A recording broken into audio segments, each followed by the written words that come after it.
Hey guys, welcome back to the channel. Thank you for being here. My name is Andrew, coming to you from beautiful Costa Rica.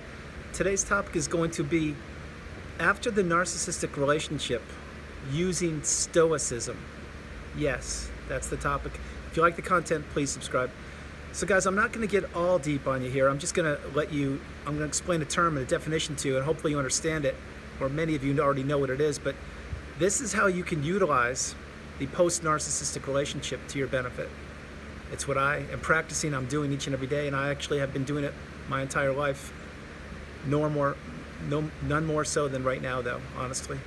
So Stoicism, what it is in layman's terms, is minimizing negative actions, negative thoughts and emotions, and maximizing positive thoughts, emotions, and actions. Looking at the beauty within you and within nature, within the planet, things like that. So you're probably saying, well, Andrew, this is a narcissistic abuse channel. Like, what are you doing? I'm going to fit this in right now. I just want you to understand that with narcissistic abuse recovery, and you're all going through it, or most of you are, the few that are on the channel that aren't, maybe you're educating yourself in hopes that this won't happen to you, and God bless you, that's great. But for the rest of us that have gone through the fire, or are going through the fire, we understand exactly how painful and difficult it can be to be in a narcissistic relationship.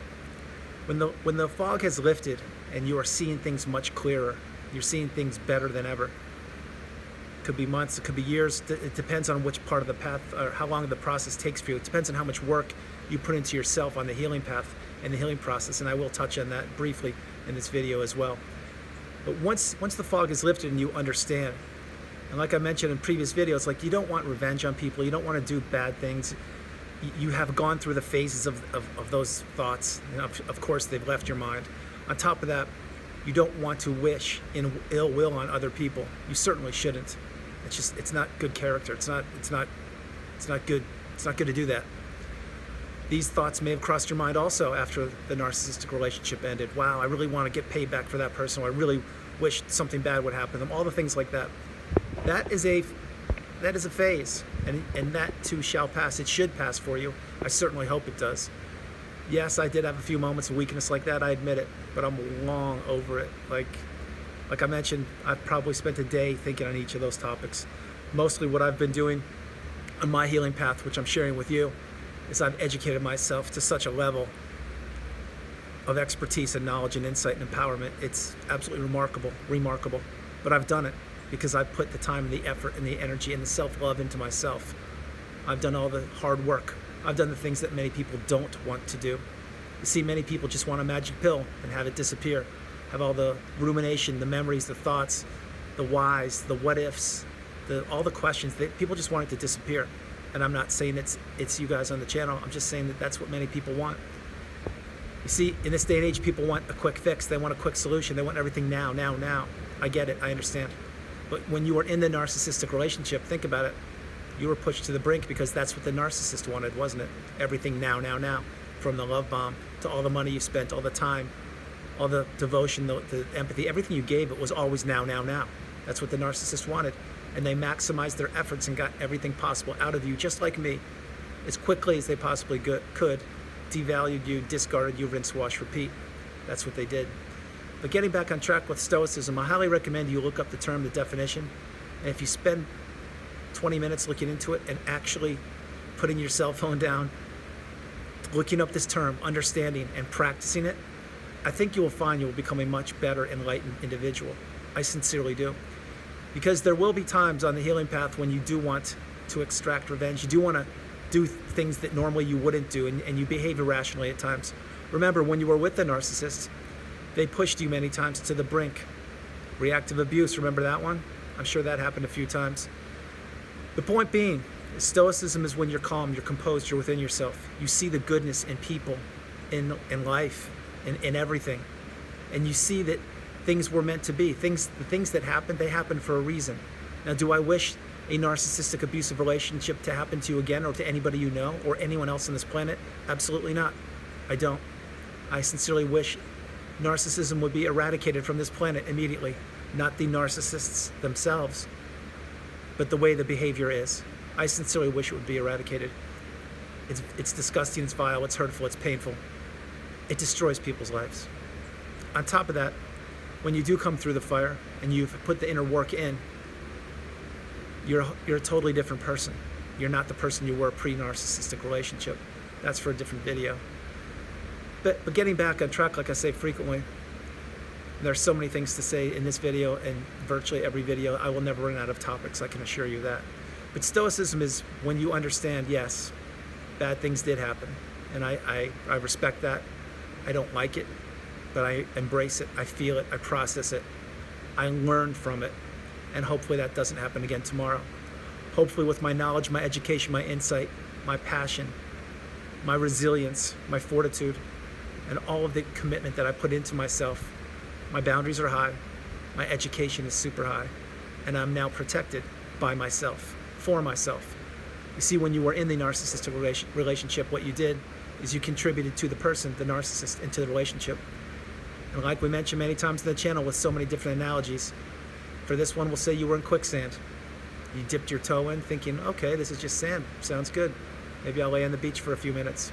Little did you know you were being sucked into the pool of quicksand, and there was only one way to get out, and that was by yourself to figure it out, because the narcissist wasn't going to help you. So you understood all that, and you put the time in, and being stoic is something that's really important, it's vital. And some people may say, yeah, well, isn't that like an ancient Roman or a Greek term? Like who does that anymore? I'll tell you right now, and please play this a few times. Some of the most beautiful people on the planet are stoic. And why? I'll tell you why, because you don't hear about them, you don't hear from them. They're not the people that are in the TV commercials, they're not the people that are in Hollywood, they're not the people that are getting all the credit for scoring 50 points in a basketball game. They're not all the fluff that you see in everyday life.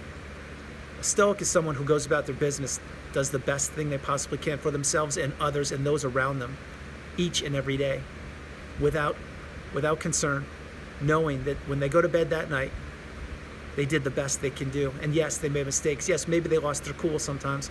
Maybe they said some things they shouldn't have said. But you know what? They process these things, they understand, they learn from them, they grow, they become a better person. And tomorrow, hopefully that doesn't happen again. You see, the idea of Stoicism is to continuously make progress each and every moment of each and every day, and to reflect on yourself and your experiences, and to do better tomorrow than you did today. It's not to sit back and say, okay, I did a great job, and I'm happy, and I can stop now. I've contributed enough to society, I'm good. I think I'll take a break for the next 3 weeks or months. No, that's not what it's about. You see, many people don't even understand what Stoicism is, and this is a term, it's a definition that needs to be brought to the forefront, and I certainly am going to try and do it in this video. A stoic person doesn't look for a pat on the back. They don't look for accolades. They don't look for someone to say, wow, you're incredible, you did a great job, thank you. No, they don't. They go about their business each and every day, not looking for recognition, not looking for a pat on the back, not looking for anyone to do anything than maybe to say, wow, the way that person behaves, the way they carry themselves, and the way they do their work, I want to be like that. You see, a stoic is somebody who leads by example and leads by their actions. Unlike the narcissist, who gave you empty promises, lip service, they talked a lot and didn't do many things, let's put it that way. A stoic is the exact opposite.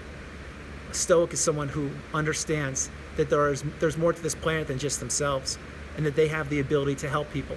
In this case, the way I am portraying this, and I sincerely hope you're enjoying this video, I'm loving doing this one, is I'm giving back to the community and to the planet and to the world, and I'm sharing my insight and my wisdom and all of my fortitude and hope and resilience and all of my experiences with you. And nothing gives me greater pleasure than being right here in this exact moment with you and having you understand exactly what I'm talking about. You see, if you are stoic, or if you can practice this, you will find things come naturally to you. They really do. And again, unlike the narcissist, where the narcissist has to take, that's how they do it. They manipulate, they steal, they lie, they cheat, they deceive, they destroy.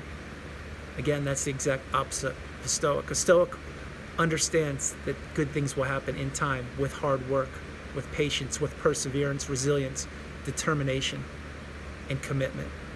A stoic understands that their path they're on is not only the path for themselves, but it's to make the path better for others, for those that want to understand, who want to learn and who want to grow. See, not each and every person on the planet has the ability to be stoic. As a matter of fact, I personally believe many people don't. Sincerely. I believe many people just think about themselves and what they can get out of the planet and what they can get from other people each and every day. Kind of like a free-for-all. Let me see how I can take from this person. Let me see how I can manipulate that person. I'm not saying everybody, and I'm not talking about the narcissist. I'm talking about people in general. I sincerely believe people are so caught up in the rat race now more than ever because they need to get that car, they need to get that fancy ring, they need to get the coolest clothes, all those kind of things that we talk about on the channel. There's nothing wrong with this to a degree, but with Stoicism, everything comes in moderation. So yeah, maybe you get a new iPhone once every 5 years. Great. Personally, I have an iPhone I've been using for 7 years, I think. A long time. But that's my point. You do what you do because you want to contribute and you want to make the planet a better place. Certainly your local community and then your circle of friends and family and trusted friends and loved ones. And if you practice Stoicism sincerely, and I hope that you do in some capacity, even a little baby step, it will make a difference in your life and the lives of others. It sincerely will. Remember this before I close the video. Stoicism is something that does not ask for accolades. It does not ask for a pat in the back. It asks for nothing. It simply is. It's a way of life. It's a way of being. It's a presence you have. And if you have this presence, God bless you. You're one of the few. You're one of the chosen. You really are. Now, I'm not saying that if don't practice Stoicism, that you're not chosen or you're any of that. I'm not saying that. I'm saying find your beautiful attributes. And if you can practice Stoicism at some capacity in your life, you will make a difference in your life. And I can assure you, it will be a positive one. So the next time you get really frustrated or upset, or you want to think, wow, the narcissist, I'm so upset with them, I'm so angry, or whatever you're thinking, take a few moments, take a couple deep breaths, pause and think, is there anything I can do about that, really? The answer is no. Is there anything I really want to do about it? You shouldn't. Then the third thing you should say to yourself is, should I be spending my energy better, maybe on myself, and improving myself instead of always thinking about the narcissist? Maybe not always, but in this moment, thinking about the narcissist. And so the answer to that question is a resounding yes.